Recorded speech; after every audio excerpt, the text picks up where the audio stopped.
Halo guys, ketemu lagi nih sama aku Ulfia Syukri, mahasiswi jurusan Ilmu Pemerintahan di Universitas Muhammadiyah Makassar. Ada yang tahu pembangunan berkelanjutan itu apa?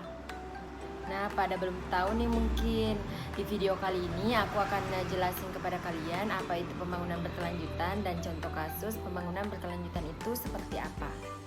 Jadi teman-teman, pembangunan berkelanjutan itu merupakan salah satu upaya yang dilakukan untuk mencari pemerataan pembangunan antara generasi masa kini dan juga generasi masa akan datang. Tidak terlepas dari masalah pembangunan, ada 3 kriteria utama mengapa sebuah pembangunan itu bisa dikatakan berkelanjutan.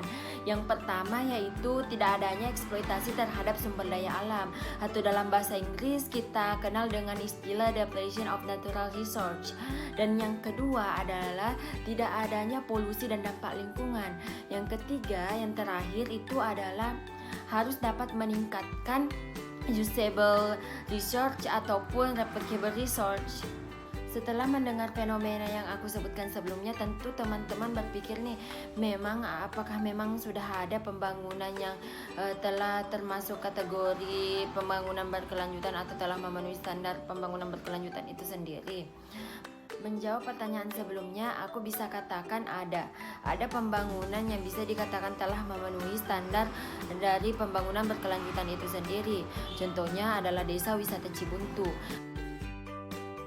Waktu itu aku mengikuti program pertukaran mahasiswa Merdeka Belajar. Nah, di akhir November itu aku mendapatkan kesempatan untuk berkunjung di Desa Wisata Cibuntu.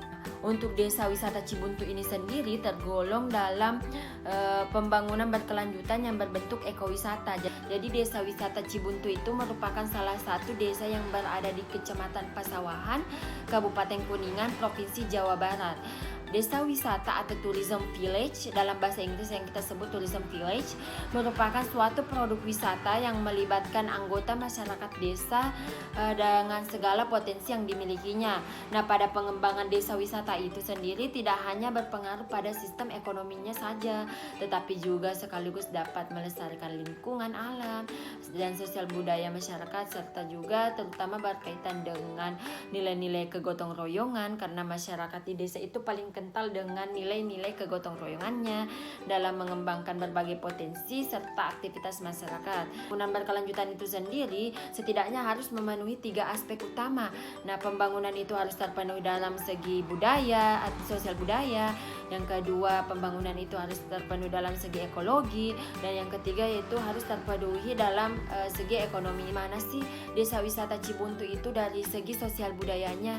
Jadi pada tahun 2010 itu diadakan nota kesepahaman kerja antara pemerintah Kabupaten Kuningan dan petinggi Sekolah Tinggi Pariwisata Trisakti Jakarta. Sama mereka itu tentang pengembangan agrokulturisme berbasis organik untuk meningkatkan daya saing Kabupaten Kuningan. Jadi kedua belah pihak itu memutuskan untuk mengambil tema desa wisata yang berlokasi di Desa Wisata Cibuntu.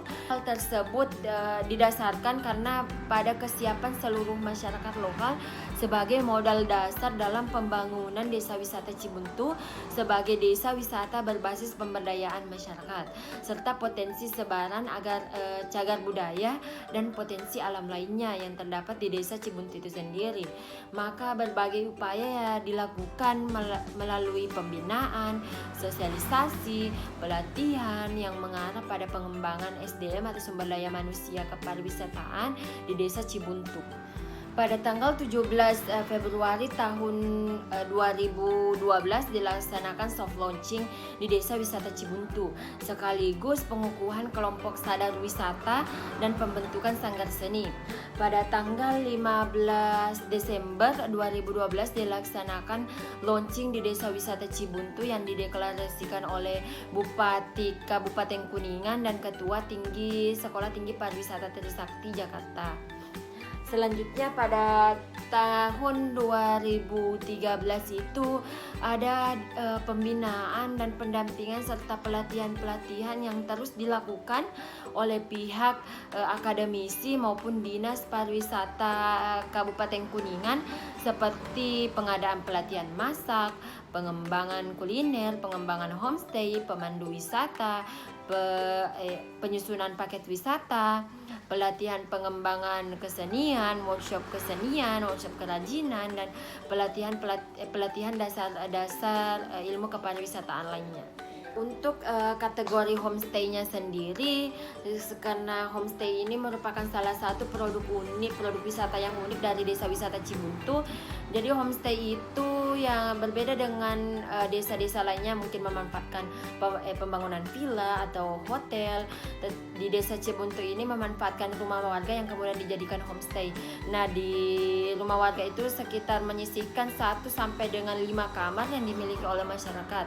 Nah, wisatawan yang menginap di sana dapat menikmati keindahan Desa Cibuntu dan juga merasakan suasana kehidupan masyarakatnya serta berinteraksi langsung dengan pemilik rumahnya. Nah, untuk kategori homestay sendiri ini, homestay di Desa Cibuntu mendapatkan penghargaan sampai ke tingkat ASEAN dengan pengelolaan dan promosi yang dilakukan oleh pemilik dan kelompok pengelola desa wisata. Jadi Desa Cibuntu ini sendiri mempunyai tradisi menyambut tamu dengan kesenian tarian dan budaya yang khas Tanah Pasundan yang membuat siapapun yang datang ke sana bisa terkesima dan tertarik untuk datang kembali.